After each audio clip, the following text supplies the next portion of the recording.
Դեպքում մենք չտեսանք նոյեմբերի 9-ին Եռաբլուրում, ավելին դրանից հետո ինքը հայտարարեց, որ նոյեմբերի 9-ին այլևս վերադարձ չենք ուզում, գնում ենք խաղաղության ճանապարհով։ Դուք նախ ինչ կարծիք ունեք Փաշինյանի այս նոր բռնած գծի հետ կապված եւ ոչ լեգիտիմ իշխանությունների որը բանը, ոչ իմաստ կա մեկնաբանելու, ոչ քննարկելու։ Սեն ի սկզբանե ոչ լեգիտիմ եք համարում։ Ես մի բան գիտեմ։ Ցանկացած քաղաքական միավոր, որը խոստում է տալիս գալիս է իշխանության եւ չի կատարում, այլևս ոչ լեգիտիմ է։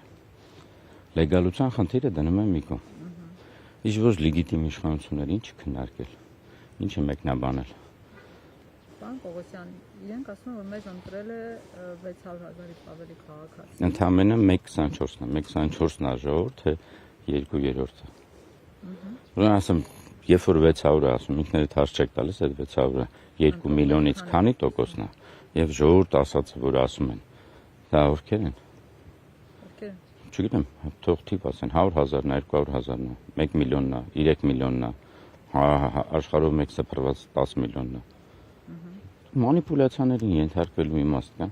Փաստն է, չէ՞։ Ինչ են նոյեմբերի 9-ին հայերով գալիս Եռաբլուր, այո ոչ թե միշտ ոնց մայիսի 9-ին էին գալիս օրինակ, կամ սեպտեմբերի 2-ին։ Մեր օրակարգը ինչ է փոխվել։ Դա չի արդյունքը։ Մենք արդյունքով գնահատենք։ Արցախի էջը փակել են պարոն Պողոսյան։ Ով։ Իրենք բոլոր վերադարձ հնարավոր չէ։ Ասում են մեր համար Արցախի էջը Ջան, ես մեկ անգամ չեմ կրկնա դրա մասին։ Միչև կա որևէ հայ, ում սրտում, հոգում եւ մտքում կա Արցախը, Արցախի էջը փակ չի։ Նույնիսկ Բաքվի բանտերում մարդիկ կան, որ ասում են Արցախի հարցը փակ չի։ Այ դա տարածեք։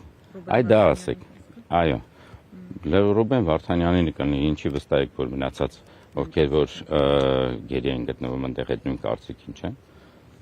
Արցախի էջը չի փակվելու, միջև աշխարհում կա գոնե մեկ հայ, ում սրտում, հոգում եւ ոգում կա Արցախի հարցը, դա խնդիրը լուծել։ Այս բոլոր մարդիկ, ովքեր որ այսօր գալու են այստեղ, ոնց կարան իրանք համարեն Արցախի հարցը փակ։ Այդ վերադարձի հնարավորություն տեսնում եք։ Ես գիտեմ, որ աշխարհում անհնարին բան չկա։ Ամբողջ հարցը այն է, որ երբ որ երեխան ծնվում է եւ միգուցե 5 տարեկանում երազում է օրինակ ծանրամարտի աշխարհի չեմպիոն դառնա, ինքը չի կարող 6 տարեկանում դա անի, բայց կարող է անել 20 տարեկանում։ Ուրեմն պետք է մի բան ունենալ, որ եթե մենք երազանքը մեր պահենք, որևէ մի բան անհնարին չի։ Իսկ երազանքի հիմքը մեր պարտքն է այստեղ հավերժացած մեր ազգային հերոսներ։ Իսկ այսօր խաղաղությունը իրատեսական համարում եք, երբ նշում եք, որ Բաքվի բանտերում եք։ Ջորջան, կներեք, արդեն հասկանալ են չեմ ասում, պարզապես դեռ մի հատ հարց վարում։ Երբ որ ձեզ խաղաղություն են ասում, դրա դիմացի գաղափարը որ մեկն է։ Վախ։ Նայեք, աշխարհի ամեն ինչը այդ նույն չինական ինյանի կամ սև ու սպիտակի, չէ՞։ Երբ որ ասում ենք հաղթող, միջև չլինի, ինչի համար ենք ասում, որովհետև կա մեկը, որը պարտվել է։ Մենք համեմատության համար պետք է անենք։ Երբ որ ձեզ խաղաղություն են ասում, բայց դա ներկայացնում են վախի մթնոլորտի մեջ, որ սենց չանենք պատերազմա լինելու։ Ուրեմն դա խաղաղություն չի։ Խաղաղության բառի մեջ վախ չի կարող լինել։ Իսկ ձեզ խաղաղությունը վախացնելով են բերում։ Ուրեմն եկեք այդ բառը ընդհանրապես մի օգտագործեք, էլի։ Ասում են կրակոց չկա, ուրեմն կա խաղաղություն։ Գիտեք ինչքան ժամանակ կրակոց չի եղել։ Քանիսն եք տեսել, որ ամիսը 1 մեր Շուշաբանդից նկար է հրապարակում։ Ճանապարհ կար, գնում գալիս ենք, բայց երբ որ ինձ հարցնում էի, ինչ էի պատասխանում միշտ։ Մեր պատերազմը չի ավարտվել։ Հիմա էլ չի ավարտվել։ Հիմա էլ չի ավարտվել։ Չի ընդունելու, եւ հստակ սխալված մարդը սխալ ընդունի։ Ես Փաշինյանին չեմ հետևում, ոչ լեգիտիմ իշխանություններին չեմ հետևում, ձեզ խորհուրդ եմ տալիս։ Ինչ ասեմ, հերթական մի հայ մի բան ասել, նստեմ մեկնաբան։ Ինքը դրա մասին մի քանի անգամ էլ ասել էր եկեք հիշե։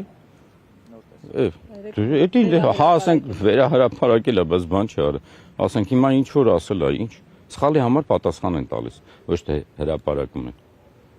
Իսկ երբ որ մարդ գիտակցում է, որ սխալ է արել, ինչ անում։ Հրաժարական է տալիս, հեռանում է, ոչ թե թատրոնա բեմադրում, մնալով իշխանության մեջ նոր ընտրությունների անուն դրած տակ կազմակերպում, հետո մեր վրա վաճառում, թե հրաժարականն են։ Ոչ հրաժարական տվածները, օրինակ Լևոն Տեր-Պետրոսյանը, որը ասեց հեռացավ։ Դուք իր հետ գործընկեր էիք նույն գումարման ազգային ժողովի պատգամավորների։ Եսիմե ջան, մի հատ կարճ մի հատ բան ասեմ, էլի։ Քո մոտիկ ընկերը, գործընկերը, որ քո տունը վաճառի, հանի, վիճակ ձևավորի, որ չկարողանաս գնաս պապերիդ մոտ, դու դրան ինչ կհամարես։ Չէ, դե միան Դե եկեք էլի դե գործընկեր եք, այն ժամանակ դուք Չեն ժամանակ ուրիշ բաներ։ Ես դա ասել եմ, որ ես լիակատար այլ մարդ եմ ճանաչել, որը այլևս չկա, ու չկա, որ միջև նույնիսկ նոյեմբերի 20-քանից է, որովհետև մեկ անգամ չեմ երևի, եթե հետևել եք, հույսով եմ, որ Facebook-ն է չի ջնջել իմ գրառումներս, երբ որ ասել եմ, ես ինչ ես անում։ Մեզ պատերազմ է սպասում, մեզ ազգային միասնություն է պետք։ Ու դա միջև 20 թվականի սեպտեմբերի 26-ն էր։ Այսինքն այս ատելությունը Արցախի նկատմամբ չեք զգացել այն ժամանակ, որովհետև հիշում եմ ժամանակին անգամ ձեր տանն էիք հյուրընկալում իրեն։ Դե չի եղել, այդպես չի եղել, ուրիշ մարդ է եղել։ Կամ ուրիշ